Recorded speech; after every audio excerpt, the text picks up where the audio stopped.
Hello, everyone. Thanks for joining us. Today is a very, very special day as we're talking about technology, data, and sustainability, all the three aspects in one go, together with very, very special guests who will give us very profound knowledge on this matter. We're Nest Tourism Innovation Center, and within our strategy, we develop innovation understanding on the matter of seamless experiences, data, and sustainability. And because of it, we have created an innovation program called Mind the Tourism with the objective of creating innovation that is actually helping us on the reinvention of tourism, of what will be in the future, with the lenses of sustainability, to run this on the best ways possible and to provide to the Portuguese ecosystem the best thinking and tools in order to make it happen brilliantly. We are starting with the talks. We will move forward with the roundtables to discuss on each and every vertical of tourism these principles, and then we will culminate with an hackathon so promoters and innovators can actually develop what can be potential transformative tools for tourism on the short term and hopefully inspire many others to follow. I hope you like it. It's not to miss content, and this is a very generous gift from our partners in crime, Planeteers, to whom I thank personally for all the efforts on setting up these conversations. Thank you very much. Thank you, Roberto. So as part of this partnership between Planeteers and Nest, we are going through these talks. This is the fourth talk about technology and sustainability. The previous talks were about the EU Green Deal, about climate change, and about carbon, with solutions, innovative solutions to address this big issue of carbon footprint and emissions. And now we are getting to technology and will continue until the end of the 6 talks. Regarding the topic of technology and big data, this seems to be 2 big anchors in addressing some of the world's grand challenges. The European Commission wants to implement leadership strategies in terms of both digitalization and sustainability, and both targets were settled for 2030. Also, with ambitious targets for the same year, the UN settled the SDGs, Sustainable Development Goals, back in 2015. And for the first time, the business sector was called to participate. It is from the growing intersection of business and NGO movement that we see someone like Bill Gates, that just published a book about the need to reinvent the way economic activities function and invest on disruptive solutions that capture instead of release carbon to the atmosphere. All in all, a fascinating world in which technology is accelerating exponentially can give a big hand to humanity. But we also face the risk of extinction if technology is not used properly in several ways. We have with us 2 speakers and practitioners with diverse backgrounds that have been working somehow on the arenas of exponential technologies and sustainability, and somehow covering from different cultural backgrounds geographies like the Americas, Europe, and Asia. Technology and sustainability are 2 main topics of Nest, the innovation cluster of tourism sector in Portugal, and there is a feeling by this association that a gigantic amount of rich data from the tourism activity is not being used yet in service of developing solutions to support sustainable tourism. I will start by introducing David Orban. David is a thought leader of the global technology landscape, an investor, entrepreneur, author, and keynote speaker. He is a faculty member of Singularity University and an entrepreneur whose accomplishments span several companies he founded and developed over more than 20 years. He is the founder of Network Society Ventures, a seed-stage global investment firm, and advises numerous innovative startups focused on solutions that will shape our world. He was an early adopter of blockchain technologies and an active Bitcoin investor since 2010. David's thinking, articulated in his book Something New, AIs and Us, led to the creation of the jolting technologies paradigm. Hello, David. Can you present us a bit your thoughts? Antonio and Roberto, thank you very much for having me here with you today. It is a privilege and a pleasure to address your audience, and I hope that my input is going to be stimulating, maybe sometimes provocative, and that you will be able to then continue your conversation locally, intertwining your thoughts with those that I am also transmitting. The three themes of technology, data, and sustainability are fundamental in many, many sectors. As a matter of fact, technology is underestimated in its power. We often believe, starting from the top, what are the philosophical and the moral aspirations that can structure society, and then how does society through political organization can aim to adopt, to support, to incentivize certain technologies rather than the others. As a matter of fact, the opposite happens, because we can aspire to have all kinds of very interesting and morally important goals. But if they are not achievable and sustainable through technology, then all those aspirations will remain theoretical. And that has been the case. For thousands of years, humanity dreamt of being able to do certain things. Only during the 20th century and now in the 21st century, we should remember we are getting close to the half of the century already. So we have been able to develop, deploy, and maintain technologies that created an amazing world that we can be proud of. This world, however, has been created on principles that we must abandon, and we must, as a matter of fact, refound our entire civilization.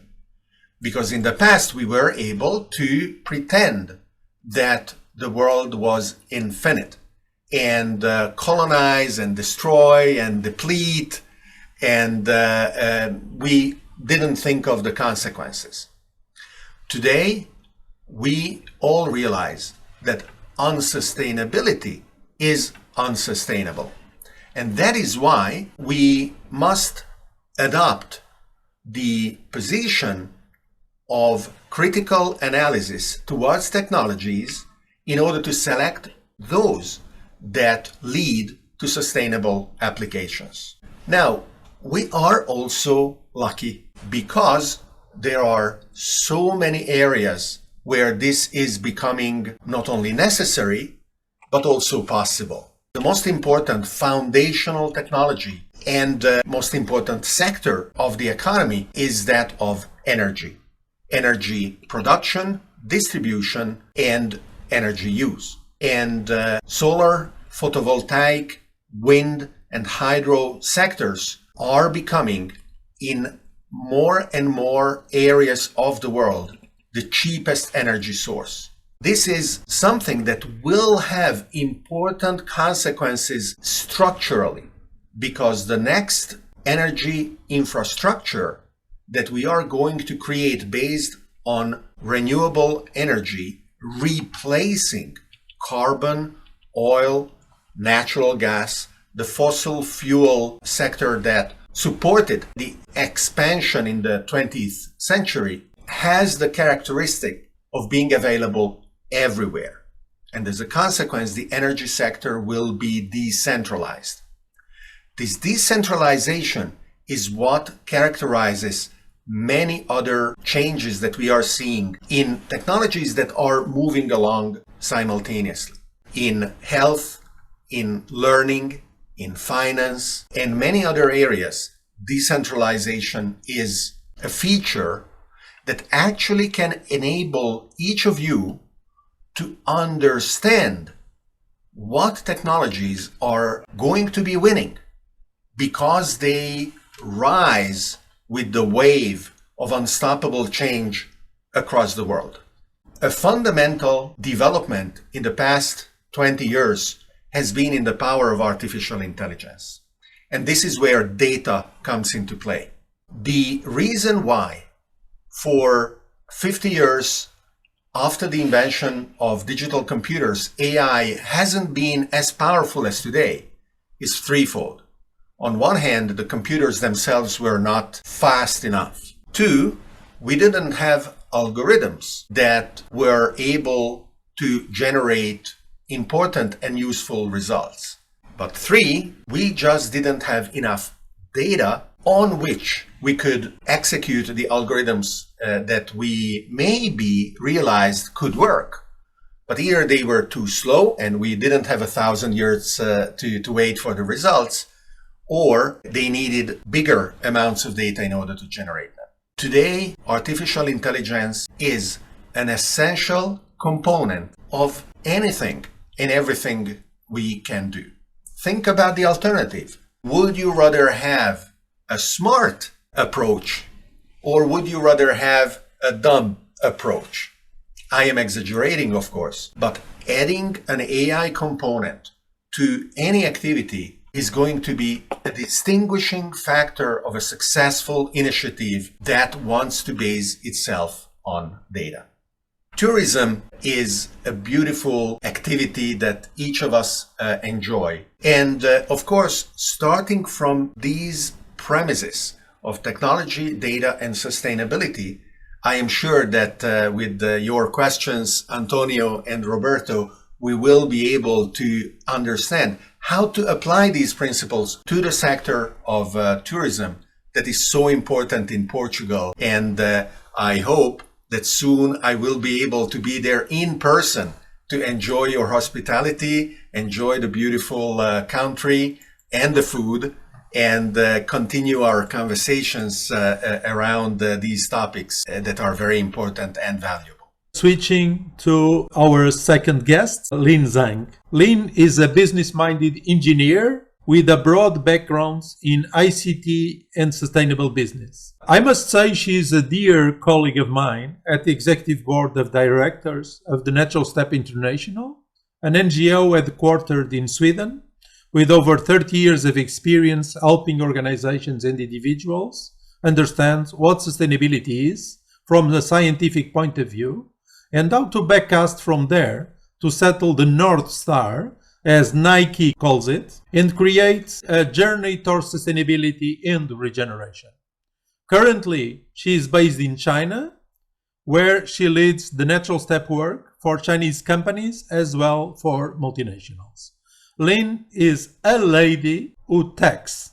Before moving back to China, she has worked in the digital and technology world for almost 10 years as a first-line R&D engineer and chip designer in telecommunications and semiconductor industry in Sweden, where she also led R&D innovation projects across multi-sites within Ericsson.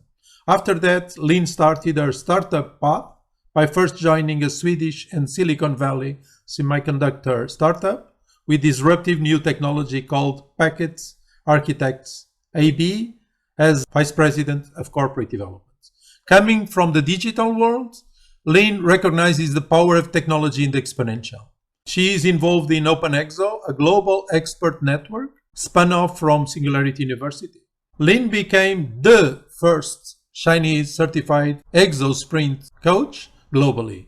After that, Lin and the Natural Step China have developed Exponential Sustainability Transformation Framework, which is trademark pending, unique ideation and acceleration approaches to support ventures programs, aiming to deliver value from the overlap of sustainability and digitalization technology, which she already applied at large corporates like Volvo or Covestro.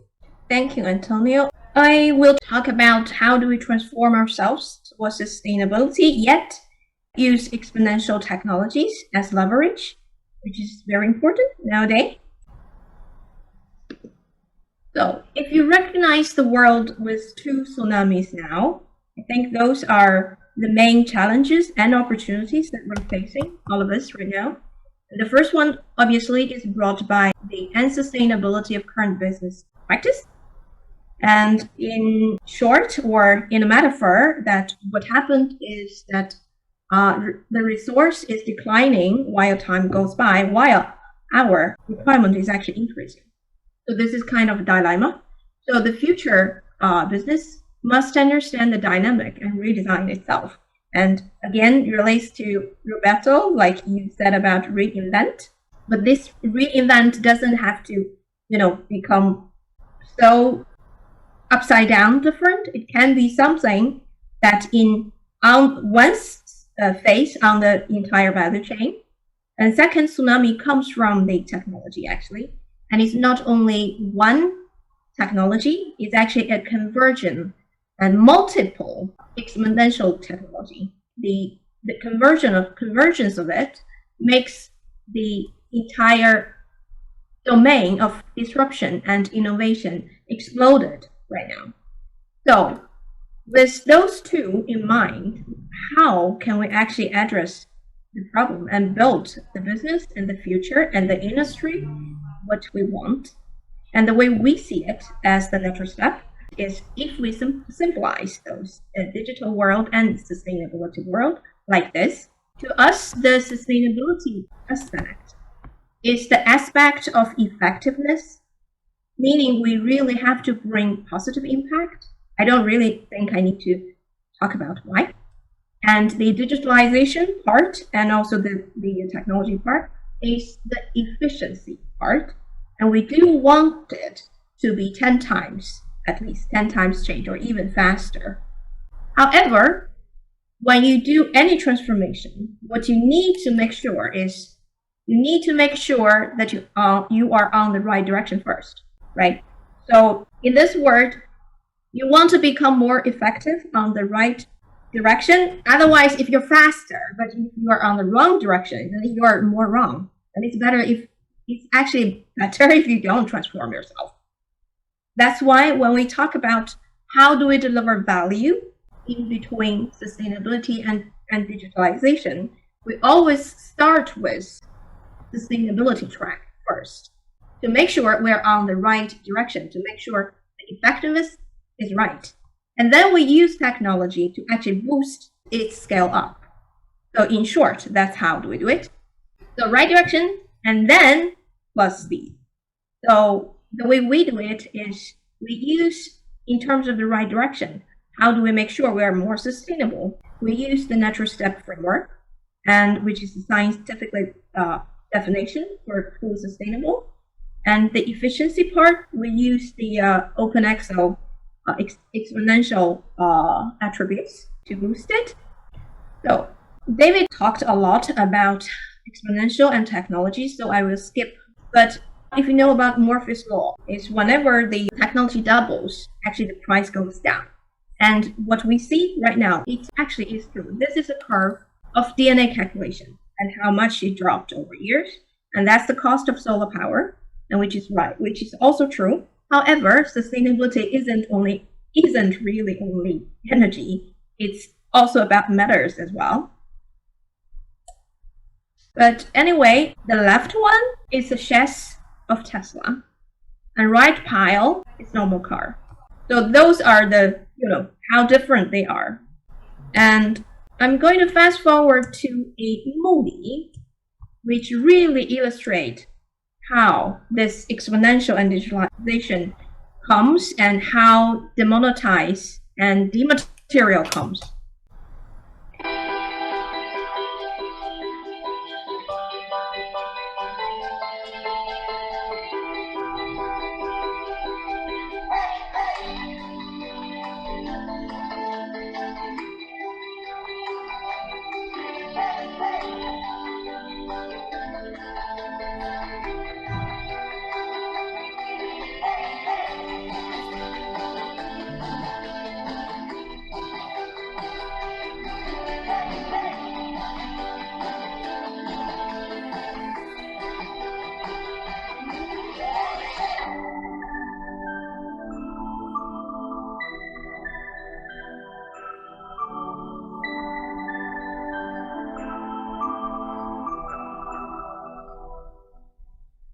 So this is what happens on our desktop.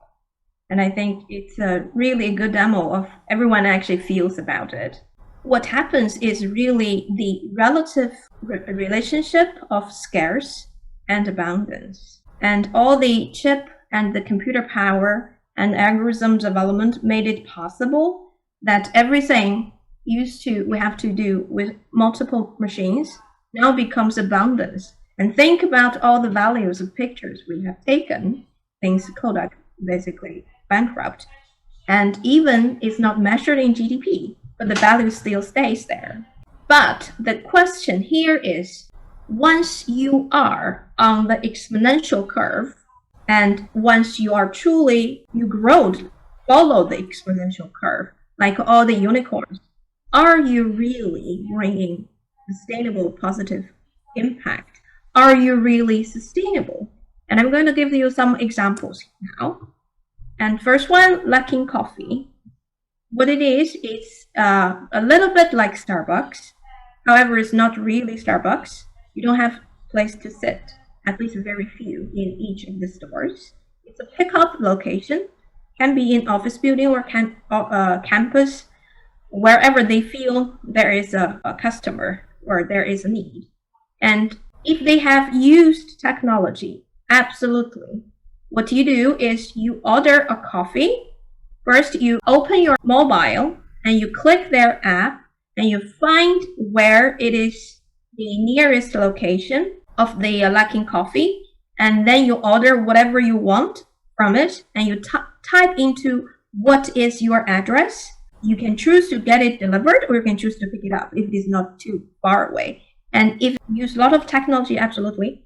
But is it exponential? Absolutely. Because it's founded 2017 in Beijing.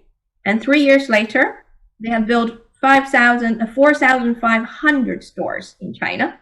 And Starbucks has been into China more than 25 years. And they still don't have right now more stores than this 3-year-old new baby. So if it is really exponential, absolutely. And it's actually listed in the Nasdaq stock in US last year. But this is the result.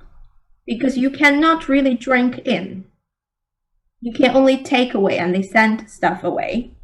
Or even if you drink in, you still only use one type cup in the store, and this is what happens. Second example, this is possibly more related to tourist industry. It's shared bike industry in China.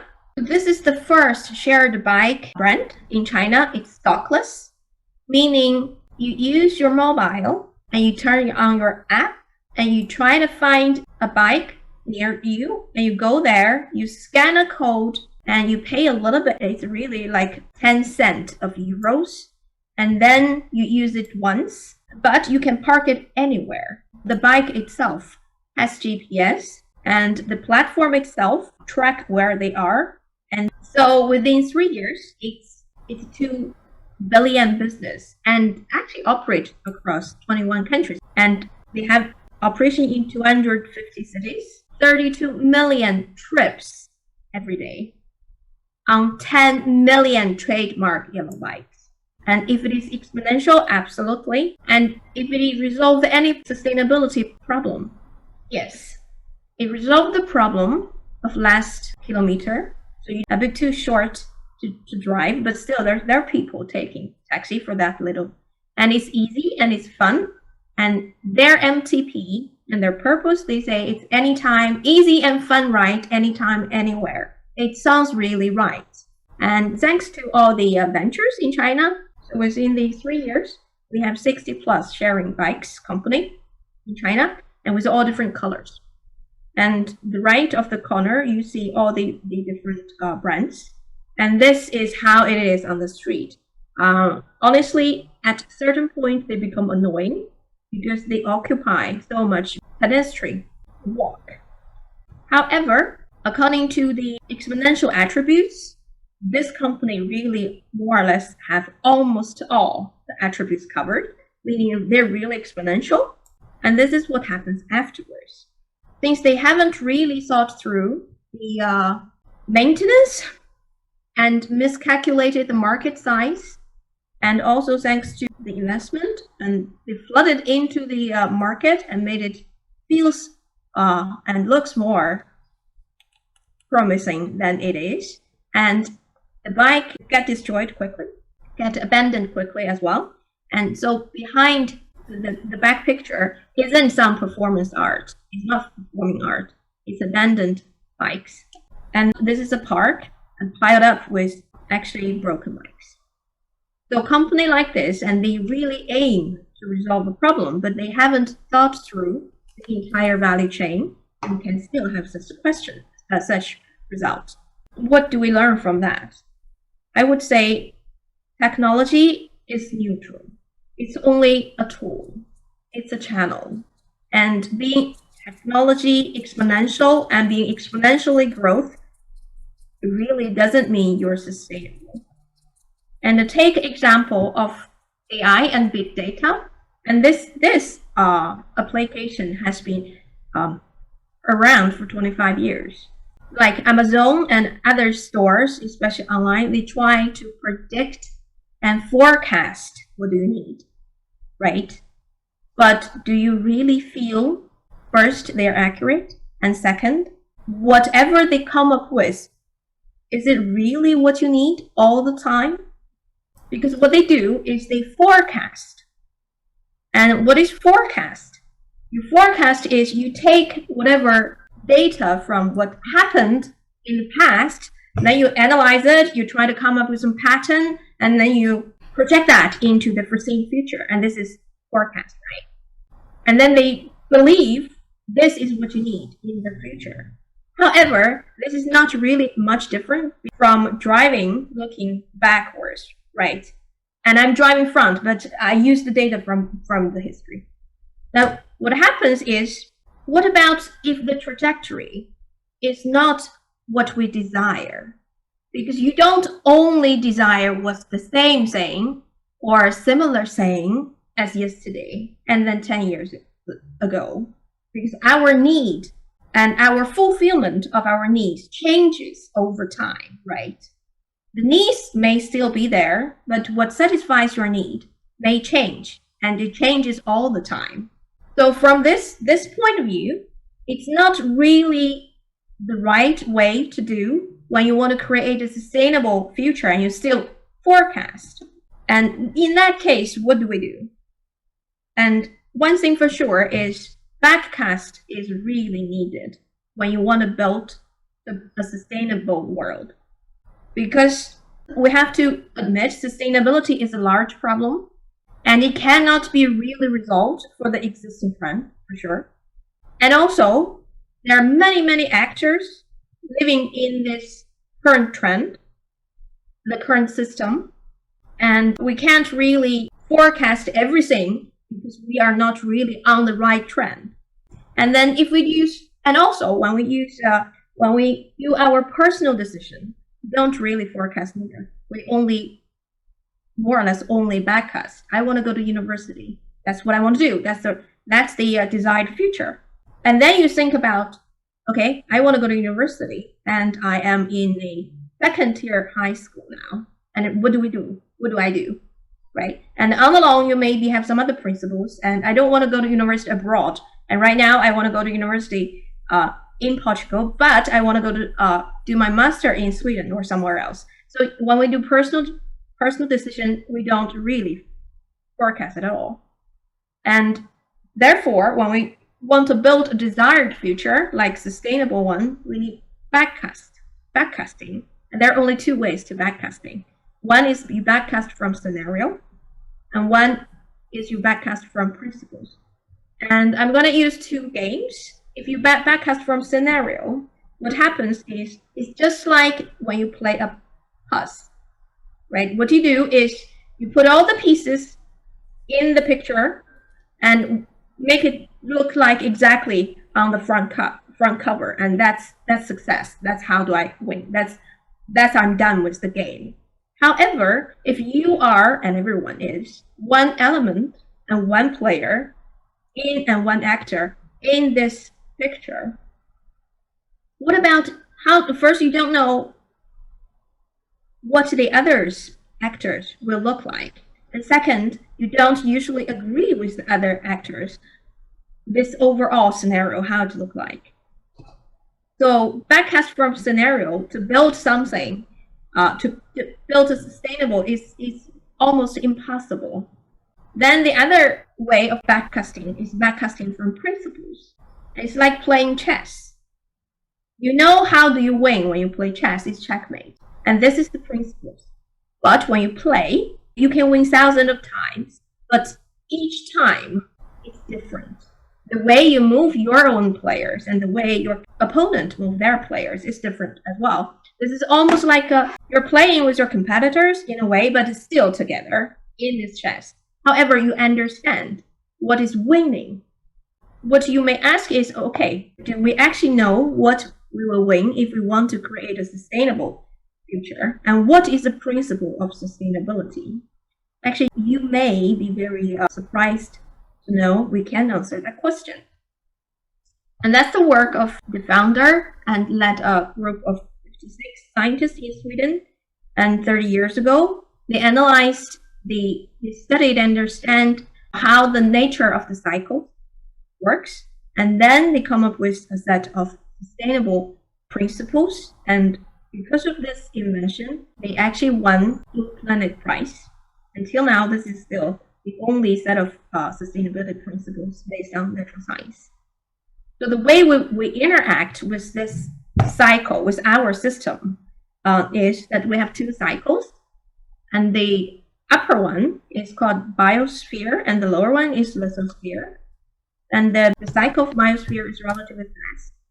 And we are living in an open system for energy, but closed system for matters. It more or less, whatever it is, it has been here since Big Bang.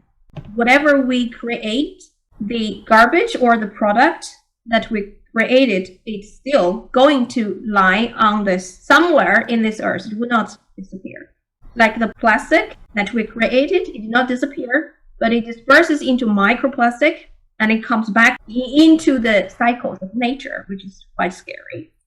But the lithosphere, it cycles very, very slowly because it's pressed down. It only set sedimentation and mineralization to press down what is on top and then use naturally. If naturally, it's only volcano and weathering will bring up matters. However, we are doing a lot more and a lot faster because we dig up stuff and we leave whatever we have digged up in the nature. So how do we interfere it? We actually have different ways, 4 different ways. First, we physically using relatively large flows of the material that we dig up from the earth. That's one. It will not happen naturally. And also after use of them, we actually leave them in nature.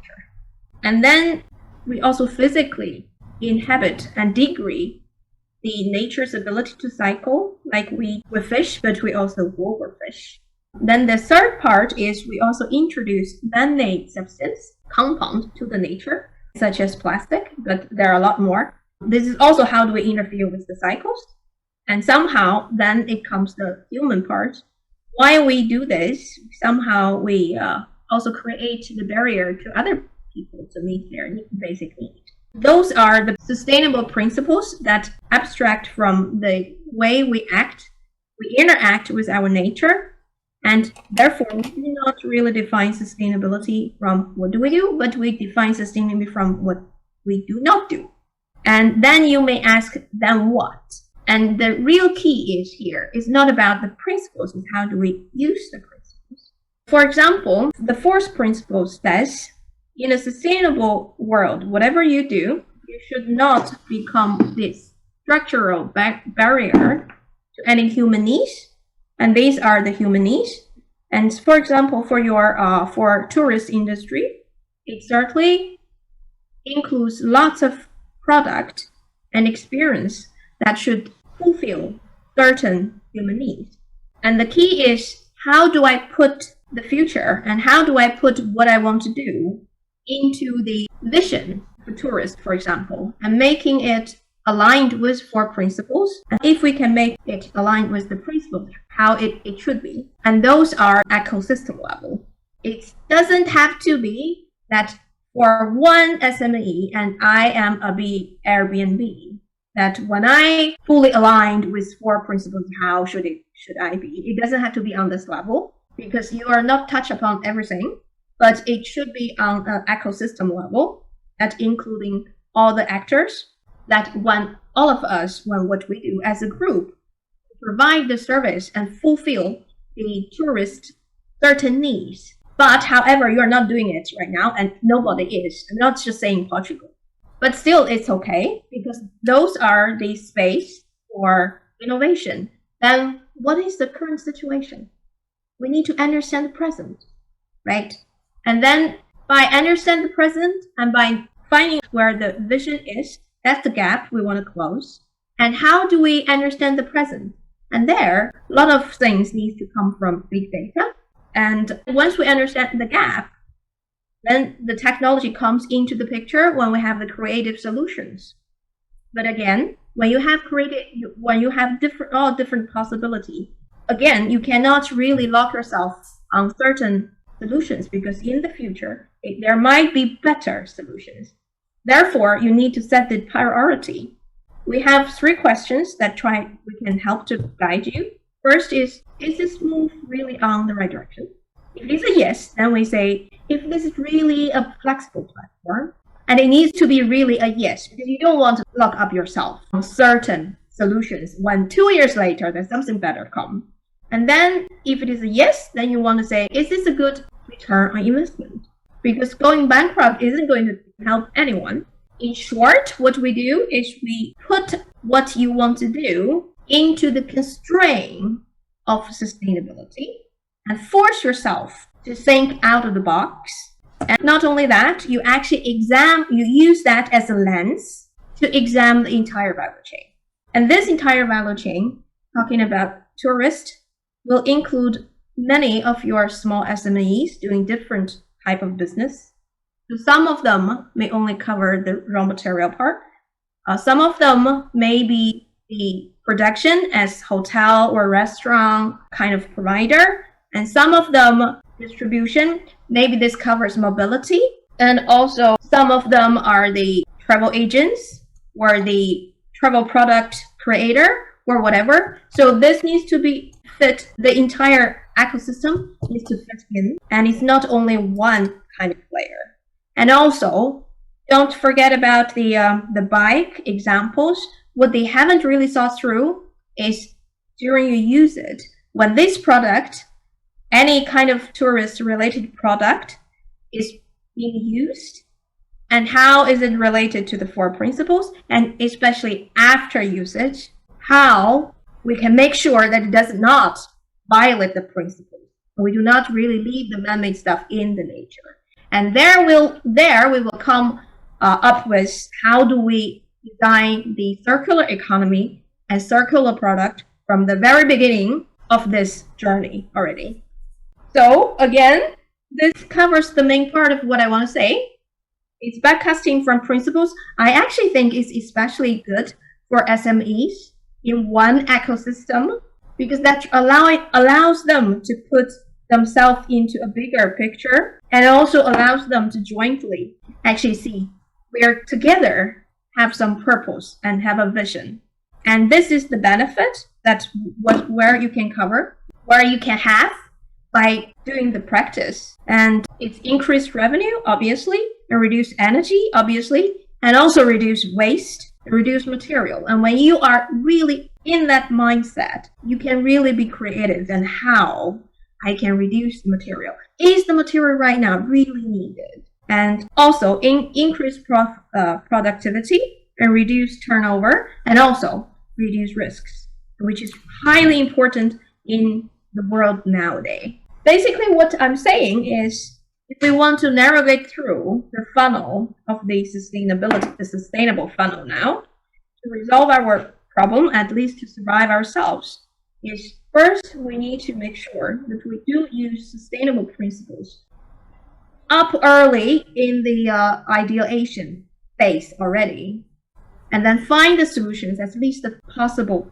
solutions, and then use the available technology to make sure that how can we go faster, open up the funnel in a 10 double speed. So again, sustainability and digitalization, what we want is to deliver value in the overlap. However, the sequence is the most important thing. It's not a form follows function, it's actually form follows functionist. And I hope our framework and our work for 30 years can help you in the tourist industry in Portugal. So thank you. It's very, very inspiring.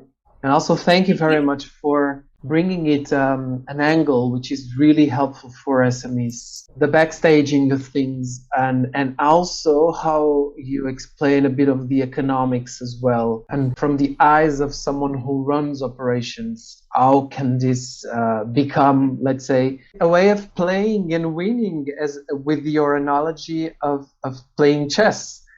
So it's really creative, and I think it actually helps out sometimes to simplify some concepts that at the first time might sound a bit complex or difficult to understand, and you made it really tangible and easy to absorb and understand. I feel really tempted to have your help as not the first question, but maybe just to tell a little bit more about the excitement that we also see on Silicon Valleys, on China and other places, on how this innovation, which is thought from sustainability by design, as you said, circular economies, for example, if you think from the beginning, when you craft an idea and an opportunity, how these things are becoming so exciting and actually bringing the investment as well and capturing the investment of the biggest investors, doing huge rounds of applause on NASDAQ and other places on stock exchange. A little bit of that reality for the Portuguese community, if you could,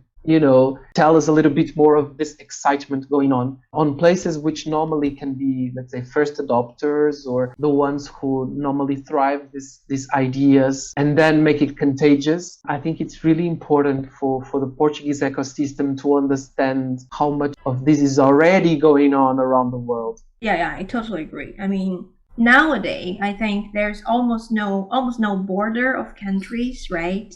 And as this much level of globalization, then why not that we look around first and see what's going on in the other country and take the valuable experiences and also lessons learned and also advantages as well. So why not? I think that's really important. Instead of reinvent the wheels all the time, everybody reinvent their wheels. It's time costly and also resource costly as well. On the previous talk on carbon, we were able to present cartoons on how scientific knowledge can be taught in 5, 7, 8 minutes only. Advanced knowledge is explained. Many of these things that Lina explained are in cartoons. And we are really doing the launch with Nest of Sustentabilidade Ilustrada, based on Sustainability Illustrated. This is a YouTube channel that Planeteers is running with Sustainability Illustrated. And Sustentabilidade Ilustrada, so we'll have all the cartoons explained in Portuguese with all these theories and much more. So explaining, from climate to carbon to strategizing with backcasting, and then all other complementary approaches into sustainability, like biomimicry, triple bottom line, nature-based solutions, etc. So it's a big moment in which really together by taking advantage of this partnership with Nest, we are launching this. So entering now in the discussion phase, thanks to both our presenters, I would start by raising a topic about how much sustainability is enough. David, how is sustainability as a theme present in the work that you follow and mentor by the exploding world of entrepreneurial ventures? There has been a desire to build inclusive structures that would democratize access to so many different opportunities in education, in economic development, and to do this in a manner that would be respectful to nature and would understand the value of biodiversity and many other factors for decades. As a matter of fact, The green movement of the 80s was an important movement where representatives of the green parties in Europe were able to get into parliament. However, both their numbers were relatively small, and what they were proposing at the time required a level of sacrifice that practically no one was ready to take. The difference today is not only that there is a clear understanding of the necessity of sustainable practices, but as a matter of fact, in a growing number of applications, the sustainable solutions are just better. They are cheaper, richer in features and functionality. They are more fun, easier to use. Think about the humble LED light. It is so much more flexible than the incandescent bulb that wastes 80-90% of its energy in heating and you burn your hand when you touch it. Soon, hopefully, even architects and building designers will adopt massively the opportunities that this new type of illumination gives. And playing around with those possibilities is going to be fun, valuable, but still so much cheaper than the alternative, both in installing those solutions as well as keeping them working during their useful lifetime. So this is just one example, but there are, of course, thousands of others. And that is the reason why today sustainable solutions are naturally in the minds of everyone, as they should be. The degree of sustainability is another question, because we can and should examine sustainability at 100% vision of the circular economy. And in many ways, this is not yet done. But I am an optimist, because our Martian colonies will teach us that ability. We can pretend not to be 100% sustainable. They cannot afford it. The Martian colonies will be 100% sustainable, and they will have a very important export. Not only we go to Mars to be a tourist, but Mars will teach Earth how to be 100% sustainable too. Very, very inspiring. David mentioned how critical energy is on the developments of the majority of the economies in the world. Actually, every single thing is kind of connected and linked to energy. And likewise, health and learning and finance is becoming dematerialized, meaning that it can be present, can be developed in many other manners and platforms. And on the other hand, we have tourism that represents 12% of the world economy. And within, we find some of the most advanced industries in technology and data collection. My question is, uniting these two thoughts, can tourism become a force for good? Can it become one of the most interesting and most relevant ways of transforming the world towards sustainability? What are your thoughts? I think it is a universally understood starting point that for human civilization to flourish in the future, mutual understanding must increase. And one of the best ways to increase mutual understanding is to expose each other to the culture, to the food, to the quirks, and the wonderful differences, but also the fundamental similarities of people of various countries and various languages. And that is the reason why it is correct to assume that tourism is actually a geopolitically, geostrategically fundamental activity for every country in order to make sure that its values and its role and dignity in the world is both maintained and increased in the future. The consequences of this assumption are, of course, the evaluation of the economic impact, the ecological impact, and structuring the activities of tourism as a consequence. The pandemic, of course, impacted tourism dramatically. After the pandemic, I believe that tourism will have to be different than not in the past. One of the likely outcomes is that we will favor relatively longer stays rather than just a day trip. And the ability to leverage digital technologies and data intertwined with a broader experience, both before and after the trip, is going to be beneficial both to the traveler as well as to the ecosystem of service providers that participate in the industry. The question for Lynn now is this. Lynn, you just presented something that amazingly was created by more than 50 scientists together, being able to agree on what sustainability is based on thermodynamic laws and later social sciences, and bringing together, concentric circles or nested circles of what should be business activity within social and planetary boundaries. This requires going, as you explained, throughout all the value chain, understanding the causal effect relationships to avoid going out of limits, and not to constrain the activity, but to make innovation happen in a completely different way.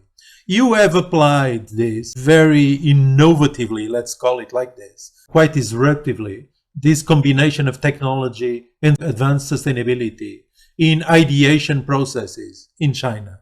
These new lenses of ideating, of accelerating.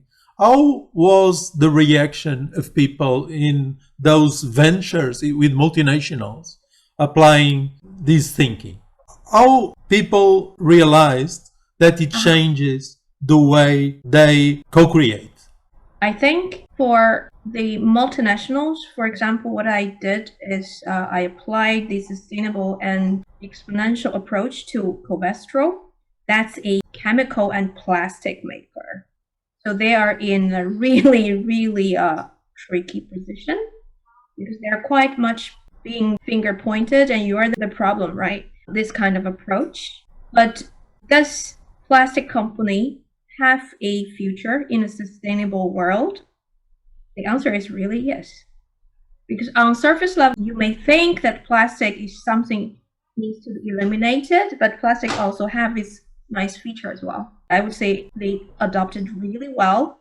So what happened is after we guide them through that your product, plastic, what it really happened in terms of against 4 principles and how you are really violating it all the way from the beginning, the raw material, unto the final product, and also the after use of your final product.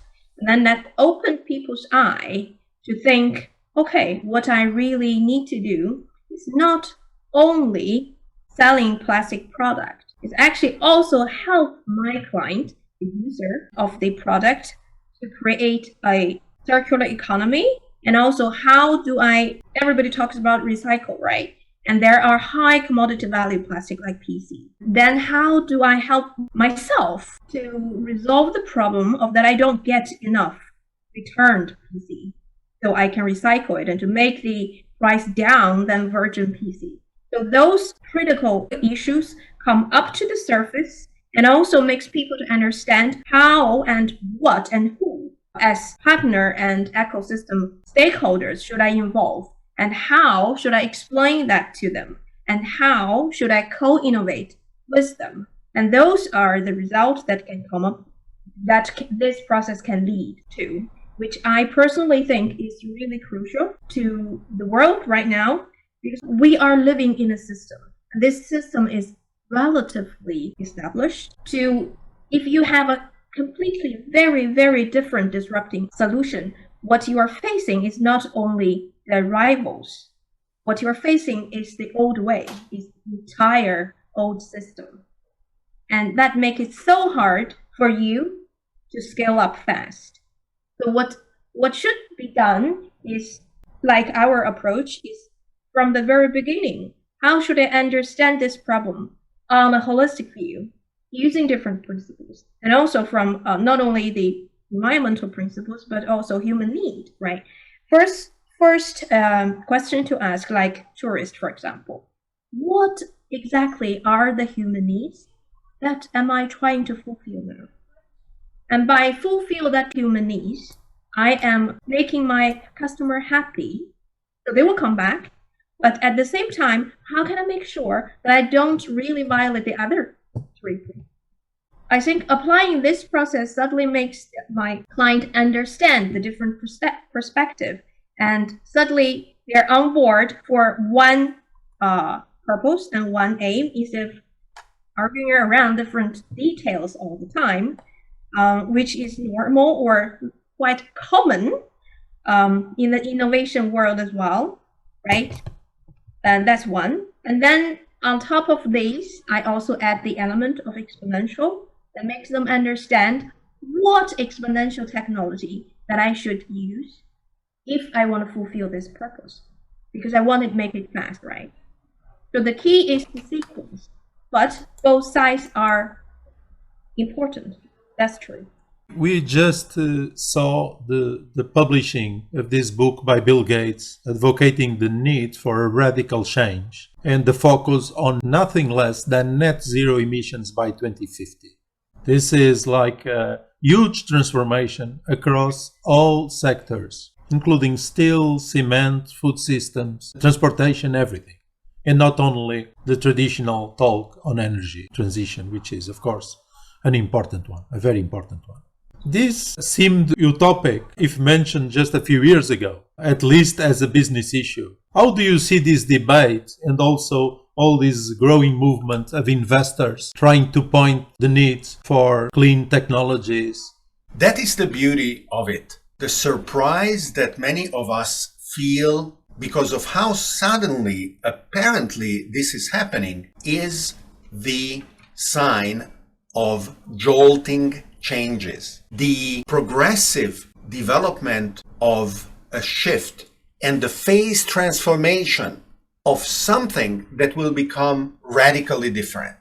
And during the turbulent transformation, of course, there is a lot of confusion, a lot of surprise, but also a lot of opportunity for rethinking and readjusting our mindset.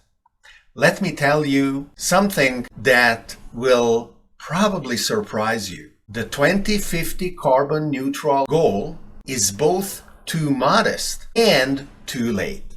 It is going to happen sooner, and we will go further. Already, companies like Microsoft and Google are saying not only that they will want to be carbon neutral, they are aiming, and not by 2050, by 2030, to be carbon negative to the point where they recapture the CO2 emitted during the lifetime of their enterprise. This is going to be the new goal, and if you provide technology solutions in order to help companies achieve that, for example, there's a $100 million prize that Elon Musk is ready to give you. All of these things together, including the regulators that are trying and for the moment not really succeeding to be equally bold in setting ambitious targets, is going to profoundly transform society. And the outcome is going to be a world of eco-compatible industries that are going to provide really wonderful, complex and rich and entertaining solutions and products and services to everyone. Very interesting to see these things accelerating. I remember hearing climate change and the planet boundaries leader, Professor Björn Rockström, speaking in 2016 in Stockholm in front of the King and a bunch of European business leaders, that Europe would be decarbonized no later than 2040. So also the sustainability movement, let's call it, is advocating the need for not only radical transformation, but accelerated transformation. I would like to have a small talk about your book, David, on AIs and us. What is it about? And how can it be of help to the things that Nest is trying to do? Thank you for giving me the opportunity to talk about my book. For the moment, it is not available in a Portuguese edition, but maybe with the help of your community, we can work on that. I wrote AIs and Us during a trip in Cuba, of all places. It was wonderful to be able to sit down at the time without internet connectivity and think about how artificial intelligence is changing the world and how humanity co-evolves with artificial intelligence. We have always been asking ourselves, what is the human nature? And what we do and how we organize ourselves is not only expressing human nature, but also influencing human nature. This kind of self-awareness and introspection is something that advanced artificial intelligence will have naturally. If it takes a philosopher monk 30 years of meditation on a hilltop to achieve enlightenment, and then he comes back to the village, and whatever he says, the others need another 30 years to understand, or maybe 3,000, AI in a few seconds is going to be able to look around and say, oh, I understand who I am, what I am, and I understand what I want to become. This is a huge challenge because becoming something different from what you were puts you in a trajectory where the possibility of a parallel path or a divergent path or a conflictual path are all there. And that is why people like, for example, Elon Musk are raising an absolutely necessary alarm around the question whether we fully understand the development of AI in the future or not. Luckily, this is becoming something that gets greater and greater attention. We don't know yet exactly how the outcome is going to be. I'm an optimist. And in the book, if you choose to read it, you will find the scenarios that I believe tomorrow and the day after tomorrow will unfold as AI and humanity will keep co-evolving, both on Earth as well as in exploring the universe together. It's like only the start of the Pandora's box that we are opening, yes? And Yes, how to work systemically and disruptively at the same time. Thank you, David. Thank you, Roberto and Antonio, for having me here today. Thank you, Lynn. Thank you. It was wonderful. Wonderful. You're welcome, Roberto, and don't hesitate to reach out to me, and yeah, let's continue this discussion. I do really think tourist is an interesting industry because, as you say, it covers so much and so much touching point to the human part, to the environment part, to mobility, to big data, and to sensors, and to the hospitality, and it's really lots of touching points there, and it's interesting. And I'm an engineer by training, and my first part of my career is engineer and working with data, right? So then I really personally enjoy resolving problems. That's really great to hear. Definitely.